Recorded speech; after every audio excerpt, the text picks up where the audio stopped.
Close your eyes for a moment and imagine the last breath you will take in this life. It's an unsettling thought, isn't it? But here's the truth.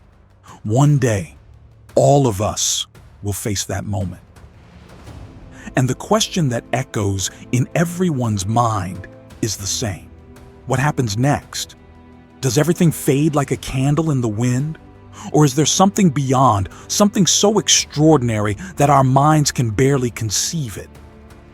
Today I will take you on a journey like no other. We will explore the deepest mystery of human existence, what happens after death, through a perspective that blends ancient spiritual teachings with insights grounded in the Holy Scriptures. But before we delve into this enigma, I need you to pay close attention.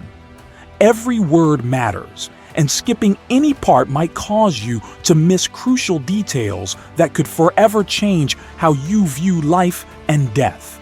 Now, before we move on, you know what to do. Leave a like, subscribe to the channel, and activate the notification bell to ensure you don't miss any content like this. Because believe me, what's coming next might transform the way you see the world. Picture yourself in that final moment. The heart stops, the lungs grow silent, and something greater begins. The Bible speaks of a transition. In Ecclesiastes 12:7, we read, "And the dust returns to the ground it came from, and the spirit returns to God who gave it." But what does this mean in practice?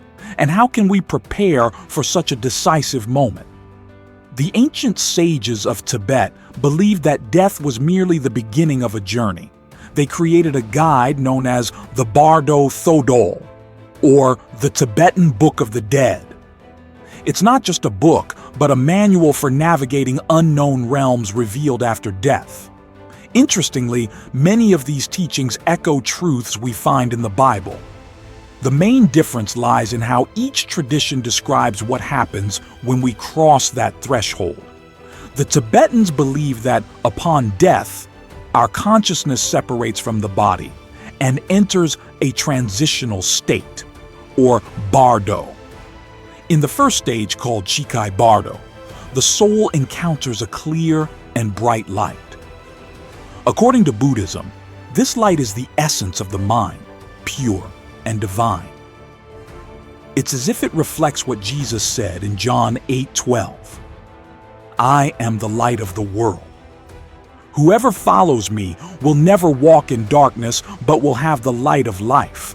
However, for many, this light is terrifying. Out of fear, they reject it and proceed to more turbulent stages. And here's where the narratives converge. The Bible speaks of people who, instead of turning to the light, choose to remain in darkness, separated from God. In John 3:19, we read, "Light has come into the world, but people love darkness instead of light." This fear of the light, this rejection, can distance us from salvation and lead us into much harder experiences. In the second stage of the Bardo, called Chonyid, the soul faces visions that are, in truth, projections of its own mind. Desires, fears, and regrets take form here. Does this sound familiar? The Bible warns us that a man reaps what he sows, Galatians 6:7. These moments of confrontation are like the spiritual judgment of our life choices. Imagine facing the consequences of every thought and action with nowhere to hide. It's an opportunity for repentance, but also a time of great pain. Finally, there's the Sidpa Bardo, the moment of rebirth or the final transition. For the Tibetans, those who fail to recognize the light or overcome their visions are drawn into a new cycle of life.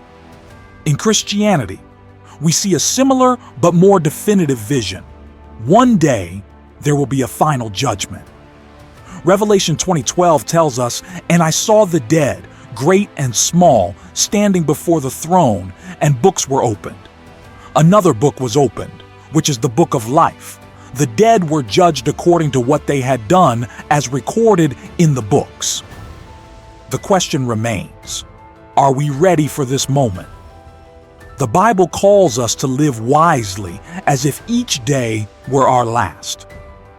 In Ephesians 5:15-16, we are instructed, "Be very careful then how you live, not as unwise, but as wise, making the most of every opportunity because the days are evil." But how can we prepare? The answer lies both in the scriptures and in spiritual teachings about death. Recognize the light, embrace it, and live with purpose. This means seeking God while we are alive, because as Isaiah 55 verse 6 reminds us, "Seek the Lord while he may be found, call on him while he is near." And here's the most important point. The journey into the unknown doesn't begin at the moment of death. It begins now, with the choices we make every day. Each moment we choose love over hate, forgiveness over resentment, and faith over fear, we are preparing to cross the great threshold with clarity and peace. So I ask you, are you ready? Are you living in a way that reflects this preparation?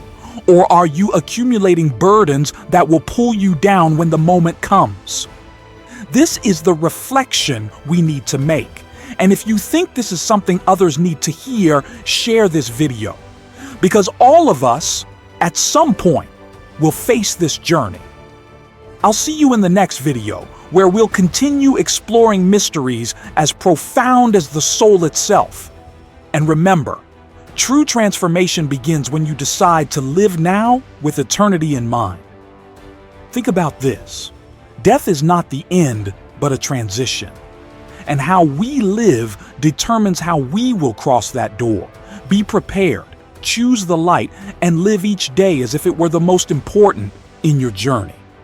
Because in the end, what truly matters is not how long we live, but how we live.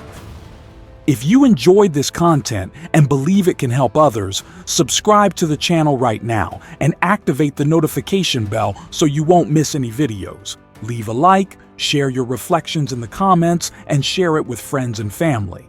And of course, explore other videos on the channel where we continue to uncover the greatest mysteries of existence and deliver messages that touch the heart and soul. See you next time.